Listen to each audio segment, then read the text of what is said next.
आज के इस सेशन में डॉक्टर मनीष रंजन झारखंड सामान्य ज्ञान बुक का विद एमसीक्यूज का ये सेशन नंबर 4 हम लोग डिस्कस करेंगे, जिसमें कि आज का जो टॉपिक है आपका झारखंड का मध्यकालीन इतिहास से बहुत सारे महत्वपूर्ण प्रश्नों को शामिल किया गया है। अभी तक इसमें 3 सेशन हो चुके हैं, जिसमें कि डॉक्टर मनीष रंजन की जो बुक आती है झारखंड सामान्य ज्ञान, उसके कॉन्सेप्ट के साथ एमसीक्यूज आपको प्रोवाइड किया गया है। अगर उन सेशन को अभी तक आपने नहीं देखा है तो जरूर देखिएगा। चलिए तो आज का सेशन हम लोग सेशन नंबर 4 स्टार्ट करते हैं। आज का जो पहला प्रश्न है, नागवंशी राजा दुर्जन साल की मृत्यु के बाद नागवंश का अगला शासक किसे चुना गया? पहला ऑप्शन है आपका मधुकरण शाह, बी है आपका रघुनाथ शाह, सी आपका देव शाह और डी आपका उपयुक्त में से कोई नहीं। तो इसका सही उत्तर होगा बी, रघुनाथ शाह को चुना गया था। दुर्जन साल की मृत्यु मानी जाती है 1649 या फिर 1640 ईस्वी में उनकी मृत्यु हो गई थी। दुर्जन साल के बारे में आपको पता होगा, मुगल शासक जो थे आपका जहांगीर और उसके बाद शाहजहां, इनके समकालीन ही थे। मुगल शासक जहांगीर ने इसे बंदी भी बनाया था और ग्वालियर के किले में इसे कैद भी किया था, लेकिन बाद में इसे रिहा कर दिया गया था। बाद में शाहजहां के समय भी इसने उसके अंतर्गत रहकर कुछ कर देना मंजूर किया गया था, लेकिन उसका मृत्यु 1639 या 40 में हो गई थी। फिर उसके बाद उसका जो उत्तराधिकारी बना था रघुनाथ शाह बना था, जो कि 1540 से 1690 तक वो शासन किया था। राइट आंसर बी होगा। एक बार और से हम लोग स्टार्ट करते हैं, उसके बाद फिर होते हैं।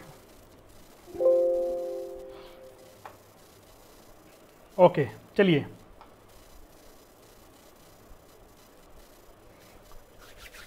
Hello everyone, welcome to AS fine PCS. मैं चंदन प्रसाद। आज के सेशन में मनीष रंजन की बुक झारखंड सामान्य ज्ञान के एमसीक्यूज को आज डिस्कस करेंगे, जिसका ये सेशन 4 है। इससे पहले 3 सेशन हो चुके हैं। आज का जो टॉपिक है झारखंड का मध्यकालीन इतिहास है। तो चलिए हम लोग प्रारंभ करते हैं। पहला प्रश्न है आपके सामने, नागवंशी राजा दुर्जन साल की मृत्यु के बाद नागवंश का अगला शासक किसे चुना गया? ऑप्शन ए है आपका मधुकरण सिंह, बी है आपका रघुनाथ शाह, सी आपका देव शाह और डी है आपका उपयुक्त में से कोई नहीं। तो इसका सही उत्तर होगा बी, रघुनाथ शाह को चुना गया था। दुर्जन साल की मृत्यु मानी जाती है क्योंकि इसमें इतिहासकारों को मतभेद है, इसीलिए आप देखिएगा यहाँ पर 2 डेट हमने दिया हुआ है। दुर्जन साल की मृत्यु जो मानी जाती है 1639 या फिर 1640 के आसपास मानी जाती है। उसके बाद जो उसका उत्तराधिकारी बना था रघुनाथ शाह बना था, जो कि 1540 से लेकर 1690, सॉरी ये आपका 1640 होगा, 1640 से लेकर 1690 तक उसने शासन किया था। राइट आंसर इसमें बी होगा, रघुनाथ शाह। अगला प्रश्न है आपका प्रश्न संख्या 2। रघुनाथ शाह के शासनकाल में नगवंशी राज्य का राजधानी कहां स्थित था? ऑप्शन है आपका पहला सुतियाम्बे, बी आपका चुटिया, सी आपका दोईसा या फिर डी आपका उपयर में से कोई नहीं। आपको बता दें इसका सही उत्तर होगा आपका सी, दोईसा। जब आपको पता है नागवंशी राज्य का स्थापना हुआ था फनी मुकुट राय के द्वारा, तो उसकी जो प्रथम राजधानी थी सुतियाम्बे को बनाया गया था। लेकिन कुछ राजा ऐसे भी हुए थे कि अपना वो राजधानी चेंज करते रहे। उसमें रघुनाथ शाह के शासनकाल में भी ये देखा गया था। जिसने शासन किया था नागवंश पर, उसने जो अपनी राजधानी बनाई थी दोईसा को राजधानी बनाई थी। रघुनाथ शाह के ही जीवन में बहुत सारे भवनों तथा जनोपयोगी वस्तुओं को भी सजाया गया था। दोईसा में बहुत सारे निर्माण भी किए गए थे मंदिरों का, जिसमें कि प्रमुख जो एक मंदिर था जगन्नाथ मंदिर था, जो कि आपका एक प्रमुख मंदिर था। इस मंदिर की दीवार पर उत्कीर्ण 2 अभिलेखों से पता चलता है कि रघुनाथ शाह के शासनकाल में 1682 में इस मंदिर का निर्माण हुआ था। तो यहां पर जो प्रश्न पूछा गया था राजधानी के बारे में पूछा गया, तो राइट आंसर सी, दोईसा होगा। नेक्स्ट है आपका प्रश्न संख्या 3।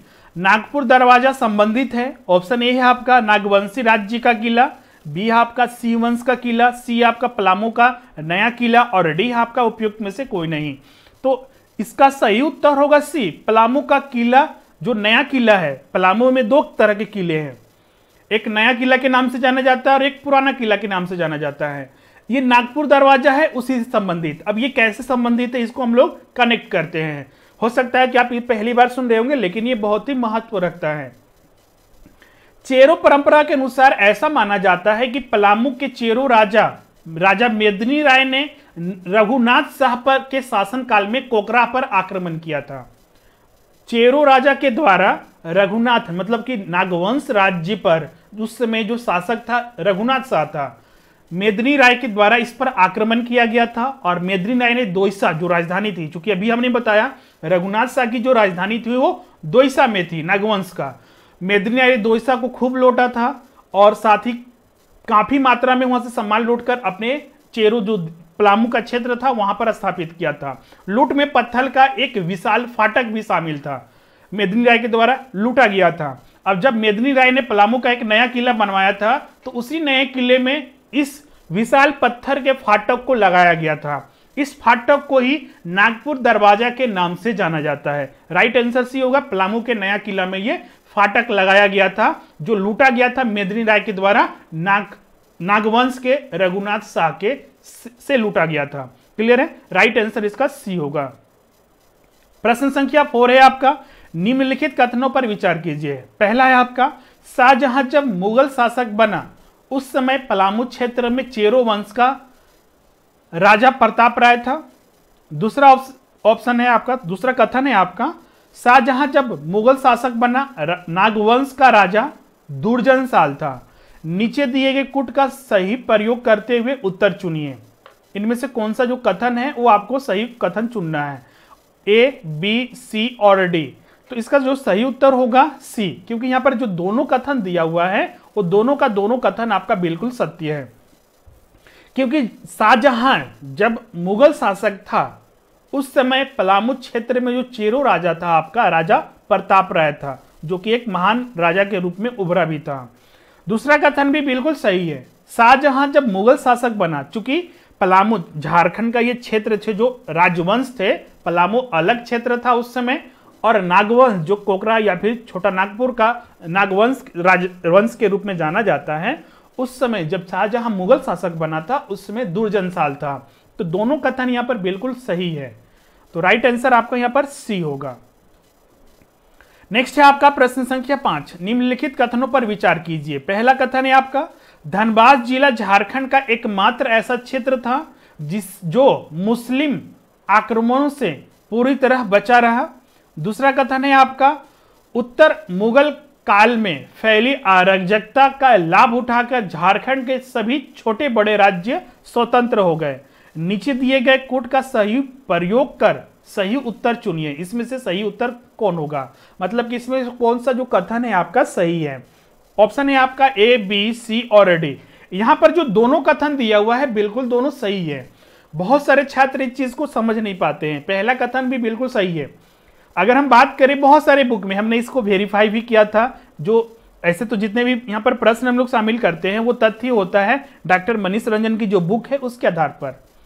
हमने इस चीज को चेक भी किया था, आपका बी वीरोत्तम की जो बुक आती है झारखंड का इतिहास एवं संस्कृति, उसमें भी इसके बारे में विवरण मिलता है कि धनबाद झारखंड का जो वर्तमान में जिला है वो एक ऐसा मात्र क्षेत्र था मुगल कालीन समय में या फिर मध्यकालीन भारत के समय में, झारखंड के समय में, जो कि मुसलमान आक्रमणों से पूरी तरह बचा हुआ था। उत्तर मुगल कालीन मतलब कि जैसे जैसे समय बीतता गया मुगल का जो प्रभाव क्षेत्र था भारत के बहुत सारे क्षेत्रों पर कम होता गया।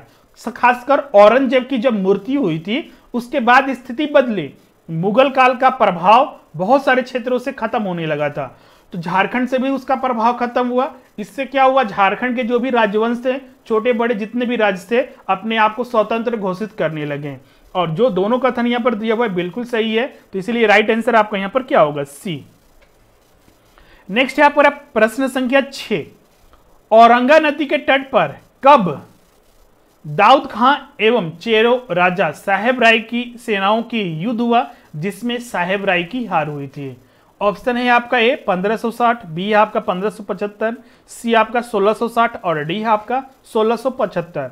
इसका सही उत्तर होगा सी, 1660 में ये युद्ध हुआ था जिसमें कि साहेब राय की हार हुई थी। पादम शाहनामा एवं आलमगीर नामी के अनुसार, इन दोनों के अनुसार 17 दिसंबर 1660 ईस्वी में औरंगा नदी के तट पर किनारे दाऊद खान जो कि एक औरंगजेब जो मुगल शासक था उसका सेना नायक था। औरंगजेब ने पलामू पर आक्रमण करने के लिए सेना नायक दाऊद खान को भेजा था। औरंगा नदी के तट पर जो चेरों के राजा थे उस समय राजा साहेब राय थे और दोनों के बीच में भीषण युद्ध हुआ था जिसमें कि साहेब राय की हार हुई थी। यहां पर देख भी सकते हैं 17 दिसंबर 1660 में यह युद्ध हुआ था। राइट आंसर आपका यहां पर सी होगा। नेक्स्ट है आपका प्रश्न संख्या 7। झारखंड को किस मुगल शासक ने सर्वप्रथम अपना प्रदेश बनाया? बहुत ही महत्वपूर्ण प्रश्न है, इसको टिक कर लीजिएगा। ऑप्शन है आपका ए हुमायूं, बी आपका अकबर, सी आपका जहांगीर और डी आपका औरंगजेब। इसका सही उत्तर होगा बी अकबर। आपको पता होगा ऐसे मध्यकाल झारखंड का अगर हम बात करें तो उस समय तक इन क्षेत्रों पर विशेष रूप से मुस्लिम शासकों का यहां पर किसी तरह का प्रभाव नहीं था। कुछ तुगलक वंश के शासक थे लेकिन उनका भी सीमित था, जैसे कि हजारीबाग तक उन्होंने अपना अधिकार स्थापित किया था। लेकिन जब दिल्ली में मुगल शासक स्थापित हुआ तो उसके बाद हुमायूं भी बना था, उसके बाद और भी बहुत सारे शासक थे, लेकिन अकबर को वहां पर माना जाता है कि सर्वप्रथम उसने झारखंड जैसे क्षेत्रों पर आपका अधिकार स्थापित किया था। आपको पता होगा टकरोई का युद्ध, इसको कहीं कहीं टुकरोई वगैरह लिखा जाता है तो इसको ध्यान रखिएगा। टकरोई की जो लड़ाई हुई थी 3 मार्च 1575 में हुआ था। उस समय बिहार के साथ झारखंड जुड़ा हुआ था और बंगाल एक अलग प्रांत था। तो मतलब कि बिहार प्रांत था और बंगाल प्रांत था। झारखंड उसमें अस्तित्व में नहीं था क्योंकि वो बिहार के साथ वो जुड़ा हुआ था मुगल शासक के समय। तो बिहार और बंगाल पर इस टकरोई के युद्ध जब हुआ था, लड़ाई हुआ था, तो मुगल का अधिकार स्थापित हो गया था और उस समय जो मुगल शासक था अकबर था। तो इस समय से ही माना जाता है क्योंकि बिहार पर अधिकार उन्होंने कर लिया तो ऑटोमेटिकली मतलब कि इस क्षेत्र बिहार जो झारखंड के अंतर्गत शामिल होता था, मतलब कि ये दोनों एक दूसरे से जुड़ा हुआ था। इसलिए इन क्षेत्रों पर भी पहली बार बोल सकते हैं कि अकबर के द्वारा अपना अधिकार स्थापित किया गया था। क्लियर है? ध्यान रखिएगा ये जो युद्ध हुआ था 3 मार्च 1575 में हुआ था, इसे टकरोई की लड़ाई के नाम से जाना जाता है। अकबर के नेतृत्व में उसकी जो सेना थी उसके नेतृत्व में ये सारी लड़ाई हुई थी जिसमें कि मुगल की जीत हुई थी। राइट आंसर इसका आपका बी होगा। लेकिन एक चीज और ही आपको ध्यान करना है, नोट करना है कि उस समय बहुत सारे ऐसे झारखंड के शासक थे जो कि आपका इस टकरोई की लड़ाई में मुगलों की जीत होने के बावजूद मुगलों की अधीनता स्वीकार नहीं किए थे। उसमें एक प्रमुख था छोटा नागपुर का नागवंश। फिर बाद में 1585 में फिर मुगल सेना के द्वारा नागवंश पर चढ़ाई की गई थी, लड़ाई हुई थी। उसके बाद नागवंश ने इसकी अधीनता स्वीकार की थी। इसको भी नोट कर लीजिएगा। नेक्स्ट है आपका प्रश्न संख्या 8। किस मुगल शासक के द्वारा पहली बार नागवंश राज्य पर अपना अधिकार मुगलों ने स्थापित किया? अभी हमने डिस्कस किया है। ऑप्शन ए है आपका अकबर, बी आपका शाहजहां, सी आपका जहांगीर और डी है औरंगजेब। तो इसका सही उत्तर होगा ए अकबर के द्वारा। आपको बता दें जैसा कि हमने अभी बताया 1575 में बंगाल और झारखंड, मतलब कि बंगाल, झारखंड और बिहार, वर्तमान में झारखंड भी एक अलग प्रदेश है इसीलिए हम लोग यहां पर शामिल किए हुए हैं। जो टकरोई की लड़ाई हुई थी उसमें बंगाल और बिहार पर अपना अधिकार मुगलों ने स्थापित कर लिया था और उसमें यह नोटिस जारी किया गया था कि जितने भी राजवंश या फिर छोटे मोटे प्रदेश से मुगलों की अधीनता स्वीकार कर ले, लेकिन इसके बावजूद भी जो झारखंड का नागवंश जो राजवंश था, छोटा नागपुर का नागवंश, उन्होंने मुगलों की अधीनता स्वीकार नहीं की थी। 1585 में शहबाज खान ने नागवंशी राज्य पर आक्रमण किया, फिर उसे पराजित किया, जिसके बाद कुछ शर्तों के बाद मुगलों ने उसे उसके राज्य को सौंप दिया। इसके बदले नागवंश के द्वारा उन्हें सालाना कर देना पड़ता था और ये अकबर के शासनकाल में ही हुआ था। राइट आंसर इसका भी ए होगा। नेक्स्ट है आपका प्रश्न संख्या 9। बिहार के सूबेदार फखरुद्दौला के द्वारा छोटा नागपुर राज्य नागवंश पर कब आक्रमण कर उसे पराजित किया गया? ऑप्शन ए है आपका 1725, बी है आपका 1735, सी आपका 1730 और डी है आपका 1729। तो इसका जो सही उत्तर होगा 1730 में। चलिए संबंधित तथ्य देखते हैं, उसके बाद प्रश्न को फिर एक बार देखेंगे। 1724 तक यदुनाथ शाह ने नागवंश पर अपना शासन किया था। उसके बाद शिवनाथ शाह को गद्दी पर बैठाया गया था। चूंकि हमने पिछला सेशन भी हुआ था तो उसमें आपको हमने इन्फॉर्म किया था कि मुगलों की अनिश्चितता या फिर किसी शासक का मृत्यु के बाद ऐसा स्थिति बनता था कि उसका प्रभाव जो था अन्य क्षेत्रों पर कम हो जाता था। इसका फायदा उठाकर वहां के जो शासक होते थे अपने आप को या तो स्वतंत्र घोषित कर देते थे या फिर उसे अपने अधीन नहीं मानते थे, कर देना बंद कर देते थे। वही फायदा शिवनाथ सिंह के द्वारा उठाया गया। शिवनाथ शाह ने गद्दी पर जो बैठा उसके बाद मुगलों को कर देना बंद कर दिया। लेकिन जब इसके बारे में पता बिहार के जो सूबेदार, नया सूबेदार जो फखरुद्दौला को बनाया गया था मुगलों के द्वारा, जब उसे पता चला तो वो नाखुश हुआ, उसे गुस्सा आया, इसीलिए वो 1730 में छोटा नागपुर पर आक्रमण कर दिया, जिसमें कि शिवनाथ की हार हुई थी। और फिर बाद में वो भी मुगलों को 12,000 सालाना कर देने के लिए स्वीकार कर लिया। उसके बाद उदयनाथ शाह ने भी शासक बना, उसके बाद वो सालाना कर देना उसने भी स्वीकार कर लिया, क्योंकि वो जानता था कि अगर हम मना करते हैं तो फिर चढ़ाई की जाएगी, हमारा ही उसमें नुकसान हो जाएगा, इसीलिए अधीन रहते हुए कुछ कर देना उन्होंने स्वीकार कर लिया था। प्रश्न जो पूछा गया था कि बिहार के सूबेदार फखरुद्दौला के द्वारा कब छोटा नागपुर के नागवंश पर आक्रमण किया गया था और उसे पराजित किया गया था, तो 1730 में। नेक्स्ट है आपका प्रश्न संख्या 10। जब 1942 में, सॉरी ये 1642 होगा, 1642 में शाइस्ता खान को पलामू के चेरो राजा प्रताप राय को बंदी बना लिया, तब प्रताप राय की रिहाई के लिए कितने हजार रुपए की रकम भेंट की गई थी?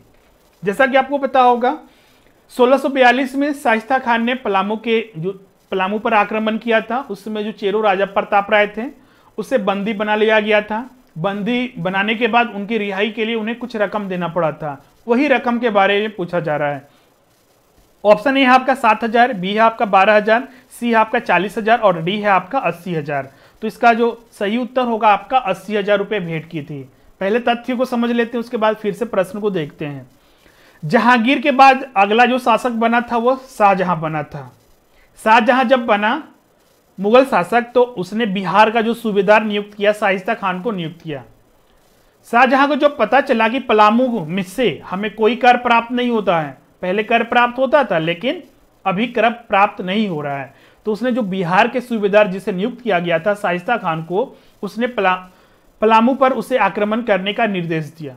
12 अक्टूबर 1941 को शाइस्ता खान ने पलामू पर आक्रमण कर दिया। 26 जनवरी 1642 में चेरो और मुगल के बीच में युद्ध हुआ था भीषम, जिसमें कि चेरो की हार हुई थी। और वहां का जो राजा था उस समय प्रताप राय था, उसको मुगलों ने बंदी बना लिया। प्रताप राय ने मुगलों की अधीनता स्वीकार कर ली, लेकिन तत्कालिक रिहाई के लिए शाइस्ता खान को 80,000 रुपए भेंट करना पड़ा। प्रश्न जो पूछा गया था इसी के लिए पूछा गया था कि 1642 में जब शाइस्ता खान ने प्रताप राय को बंदी बना लिया तो उस समय रिहाई के लिए उसे कितने हजार रुपए रकम भेंट की गई थी? तो 80,000 रुपए भेंट की गई थी रकम। नेक्स्ट है आपका प्रश्न संख्या 11, आज का अंतिम प्रश्न। निम्नलिखित कथनों पर विचार कीजिए। पहला कथन है आपका चेरो वंश के संस्थापक भागवत राय थे। दूसरा है आपका इतिहासकारों के अनुसार मेदिनी राय ने पलामू क्षेत्र पर करीब 5 वर्ष तक शासन किया और अल्प शासन काल में सर्वाधिक ख्याति अर्जित की थी, मतलब कि प्रसिद्धि पाई थी। सही कुट का प्रयोग करते हुए, मतलब कि जो सही कथन है ऊपर का उसे आपको सिलेक्ट करना है। ऑप्शन ए है आपका केवल 1 और 2 दोनों, ना ही 1 ना ही 2, मतलब कि नाइदर 1 नोर 2। अब इसमें से हम लोग देखते हैं, कथन पर विचार करते हैं। सबसे पहले तो जो चेरो वंश है, चेरो वंश कहाँ का वंश है? पलामू का, पलामू क्षेत्र का। इससे पहले रैक्सेलो का शासन था, लेकिन जब स्थानीय समुदाय ने वहां पर अपना विद्रोह स्थापित किया तो उसके बाद चेरो वंश स्थापित हुआ। उसमें बहुत सारे अनेक प्रतापी राजा थे। चेरो वंश की जो स्थापना का बात किया जाता है इतिहासकारों के द्वारा, भागवत राय के द्वारा किया जाता है। मतलब कि पहला कथन बिल्कुल सत्य है। पलामू में जो चेरो वंश की स्थापना हुई थी, संस्थापक थे भागवत राय। दूसरा कथन है, इतिहासकारों के अनुसार पलामू में जो चेरो वंश था उसमें एक महान राजा मेदिनी राय भी थे, जिसने करीब पलामू क्षेत्र पर 5 वर्ष तक शासन किया, जो कि बिल्कुल गलत है, क्योंकि पलामू क्षेत्र पर करीब जो मेदिनी राय था 13 वर्षों तक शासन किया था। और बिल्कुल ये सही है कि 13 वर्ष में ही उन्होंने बहुत ज्यादा ख्याति अर्जित की थी, प्रसिद्धि पाई थी। तो यहां पर जो 5 वर्ष दिया गया है वो बिल्कुल गलत है, बाकी इसमें सारा स्टेटमेंट सही है। यहां पर पहला कथन बिल्कुल सही है। यहां पर जो पूछा गया था कि सही कथन कौन सा है, तो केवल पहला कथन सही है, दूसरा कथन आपका गलत है। इसमें ध्यान रखिएगा, चेरो वंश के जो संस्थापक थे भागवत राय थे। 1613 से लेकर 1630 तक उन्होंने पलामू क्षेत्र पर शासन किया था। इसके बाद बहुत सारे शासक भी बने, उनमें एक प्रमुख था आपका मेदिनी राय भी था, उसने भी पलामू क्षेत्र पर शासन किया था और 13 वर्षों तक करीब इतिहासकारों के अनुसार बोला जाता है कि इसने शासन किया था। और ये अल्पकाल में ही बहुत ज्यादा ख्याति भी अर्जित की थी। तो इसीलिए यहाँ पर राइट आंसर ये होगा, केवल पहला कथन सही है। तो इस तरह से आज का सेशन कंप्लीट होता है। Thank you everyone. अगर वीडियो आपको अच्छा लगता है तो जरूर इसे लाइक कीजिएगा, अपने फ्रेंड के साथ इसे शेयर कीजिएगा और सब्सक्राइब कर लीजिए। हमारे चैनल को जितने भी यहाँ पर अपडेट होते हैं, लाइव सेशन होते हैं, उसका अपडेट आपको मिलते रहेंगे। हमारे व्हाट्सएप ग्रुप से भी जुड़ सकते हैं, अनअकैडमी भी फॉलो कर सकते हैं। हमारे स्टडी मटेरियल के लिए इस नंबर पर आप कांटेक्ट कीजिए। मिलते हैं नेक्स्ट वीडियो में। Thank you.